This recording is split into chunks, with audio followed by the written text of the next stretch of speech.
Good evening, everybody. My name is Jacob Schlentz, and I chose sports scenario number 5. Before I begin, I'd like to quickly give an understanding of what sports physical therapy is. According to an article published by Nick Purcell from the Texas Children's Hospital, sports PT is specifically designed to treat athletes so they can return to a high level of functioning.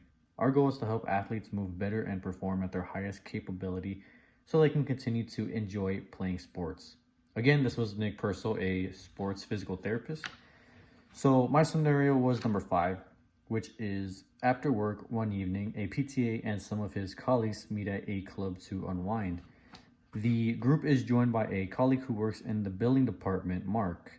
Mark starts asking questions about a patient that the PTA treated who is a friend of his from church. The group happens to be sitting in a sports bar and a crowd begins to gather. Now, the physical therapist assistant is in a tight spot here. Maybe they don't want to come off as mean and they potentially risk telling Mark the condition of his friend. Maybe the PT forgets about confidentiality because Mark mentions that it is his friend. Either way, the PT is risking breaking the Health Insurance Portability and Accountability Act, or HIPAA for short. HIPAA requires that, among other things, all healthcare providers adhere to federal guidelines as to the type of patient information they disclose, to whom they may disclose it, and how they store it in order to protect patient confidentiality. I am referencing Michael Pugilio. Sorry if I messed it up. So if the PT were to break the act, not only would she break a law of confidentiality, but it is also against professional misconduct. Professional misconduct being actions by licensed professionals that demonstrate an inability to meet professional standards or to perform the duties of a licensed professional competently. Again, I am also referencing Pugilio here.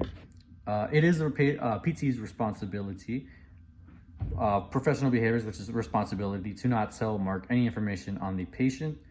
I'd also like to add in Standard 2 and Principle 2, which both summarize PTAs should be trustworthy with the rights and needs of their patients. So your patient should trust you as a licensed professional. They have the absolute right of confidentiality, and you must obey their rights. If the PTA were to discuss the patient's condition in the sports bar with people around, someone could overhear the conversation and word could come around back to the patient. A good question to ask yourself is, if someone you trust, like your PTA, were to discuss your personal matters with someone, would you feel comfortable? This matter can and should result in a fine and revoking of the PTA's license. Now, I did do a little bit of searching and I found that fines can range from tiers, and depending on the violation, you could be fined up to $50,000. Of course, this all could be preventable if the PTA were to address the law they would be breaking, and tell Mark, no, the patient's confidentiality and rights are always top priority in this profession.